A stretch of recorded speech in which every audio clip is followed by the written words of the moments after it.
Now, your forecast first from KARK4, your weather authority. A blustery and pretty chilly day across Arkansas today. Winds gusting as high as 30 to 35 to 40 miles per hour, making it feel quite a bit cooler than the actual temperature. But as we head through the evening hours with winds diminishing and clouds clearing, we're going to see those temperatures drop into the 30s. We'll have a little bit of a warm up and then another cool down. We're going to have all the details, but first, KARK4 News at 6 starts right now. Coming up, limit raised. Youth hunt, a popular season for hunters in Arkansas.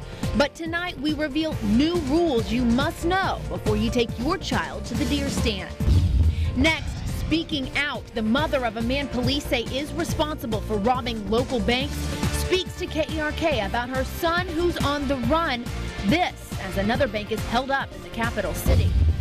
And where are the jobs? That was the question today as hundreds without work filed into Verizon Arena in hopes of landing a job. It's Thursday, November 3rd. Now, from the station you count on. In-depth investigative coverage of today's biggest stories.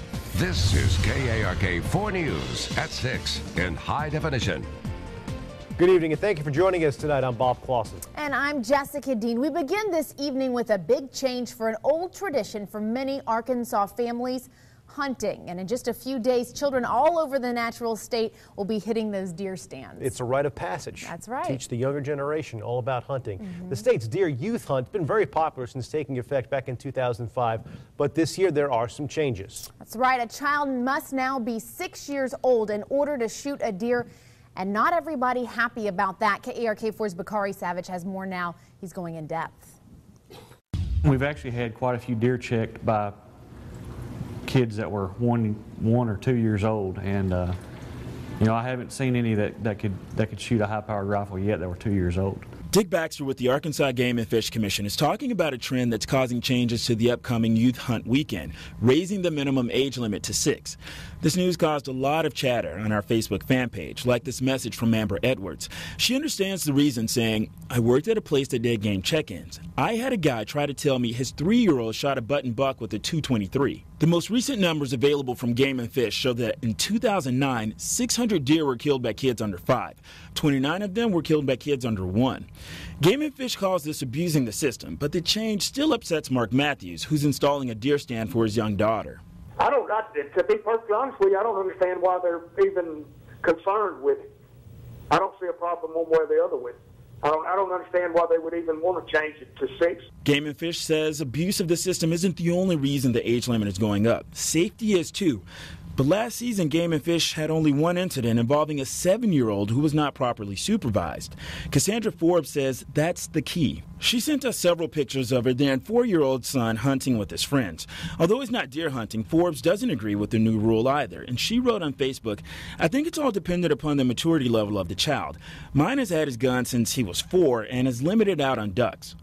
Baxter says the new rule is sticking, and most of the people they heard from are actually okay with it. And we put that out for public comment last year, and we had about 1,400 people that were in support of the 6-year age limit, the minimum age limit. This new age limit doesn't mean you can't take your 5-year-old hunting. You still can, but children under 6 just can't tag anything. Back to you. All right, something to keep in mind this weekend. Thanks, Bakari. Tonight, investigators in Faulkner County searching for answers after remains are found in a rural part of the county. The discovery was made just after 11 this morning along Highway 65, just south of Twin Groves. You're now looking at pictures of the scene sent to us by deputies. Although police cannot confirm the remains' identity, this area is the same area where a man disappeared back in June. Deputies and state police investigating this discovery as foul play. Meantime, university police on the campus of Southern Arkansas University in Magnolia searching for answers tonight after 5 horses are stolen there. It happened early this morning at a barn on campus in Columbia County. Here are some pictures you'll see of the 5 horses taken. Police say along with those horses, a trailer, saddles, and bits were also stolen. At this time, campus police are not releasing any more details, but students on campus say they saw a dark-colored 4-door truck in the area overnight. It had a Georgia license plate, number TL7W102. If you have any information that could help bring these horses back, you're asked to call police. Now on to other news tonight. A rash of bank robberies over the last 2 weeks. But although police have made a couple of arrests, one suspect, this one you see right here, still out there, considered to be armed and dangerous. Carlos Banks allegedly robbed the Delta Trust Bank in Pulaski Heights earlier this morning. Police say he was wearing a wig when he put a gun on the counter and demanded money. This is the 5th bank robbery in the Little Rock, North Little Rock area since October 20th. Authorities say 3 men are responsible for the heists. They're not working together, they say, but they all have one thing in common. KARK4's Adam Rodriguez has been following this story throughout the day. He is joining us now live in Little Rock with more. Hey, Adam. Yeah, Bob, and that one thing that they all have in common is cocaine. Now, police say all 3 men were robbing banks like this one to fuel their drug habit. Tonight, 2 of them in jail, but the 3rd, Carlos Banks, is still at large, and his mother is begging him to turn himself in. Please tell him, sir, turn himself in, please, please. And they just left and say he robbed another bank. I can't take no more. I can't take no more. I kill him. Now, that's Jackie Turner. I talked to her in her home this afternoon. She says her son isn't acting like himself because of drug addiction. And now that he has a gun and has used it, she's afraid police will kill him.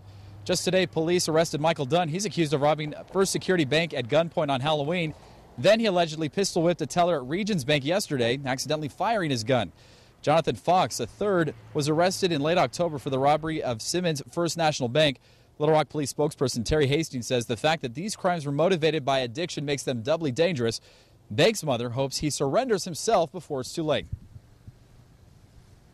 I don't want to get killed. You say you want him to know, though, that there are people that love him and want him to be safe and turn himself in, his whole family. Everybody wanted, even his grandmother. And Hastings says that there's been 10 bank robberies so far in Little Rock this year, and up to date, all but 2 of them have been solved. Reporting Little Rock, Adam Rodriguez, KARK 4 News. Hey, Adam, with the arrest made earlier today and the suspect still on the loose, do police believe the 2 could have possibly been working together? No, yeah, Bob, they do have the one thing in common, as in all their crimes are fueled by this drug addiction that they have. But in terms of knowing each other, working together, whether they're acquaintances, police say they don't believe that's the case. Of course, they're still investigating, and Carlos Banks still at large tonight, so they are looking for him, but no connection they know about. All right, Adam, thanks very much. Arkansas's unemployment rate, while lower than the national average at about 8%, still high enough that plenty of people are looking for jobs. And today, many of those unemployed may have been hired at a large-scale career expo in Little Rock. KARK4's Marcy Manley joins us now with more. Marcy, it was probably a big crowd out there. Yeah, Jessica, it definitely was. The Arkansas Workforce Services hosting a 6-hour expo at Verizon Arena where job seekers could submit resumes and talk to company reps about open possible positions on their payroll. Throughout the day, people packing around tables, sitting down with career advisors to review their resumes and filling out applications in hopes of scoring a spot on a company's payroll. According to the Department of Workforce Services, about 112,000 Arkansans are without work. Those standing in the booths at the expo touting industries in high demand and seasonal retail or service jobs that could offer some relief to those willing to work. So we're looking to expand the driver base and hire people who are unemployed from other industries and train them to become truck drivers. We're looking to probably pull into maybe 30 people today that we'll interview and hire out of this. So 30 people could be leaving today with a job? With a job, right. Absolutely. And now over that 6-hour time frame, 3,112 job seekers stepped through the doors of Verizon Arena. That equals out to about 500 new folks showing up every hour. Jessica, back to you. All right, thanks, Marcy. Well, if you ask any Arkansan, college sports like a religion here in the natural state. Without a doubt. It's for that reason we're certain a story we're working on for 10 will grab your attention. KARK4's Melissa Seamus joining us now with a preview of this. Hey, Melissa. Well, hey, guys. Tonight we're exploring the idea of paying college athletes to play. Pay to play. Is it a good or bad idea?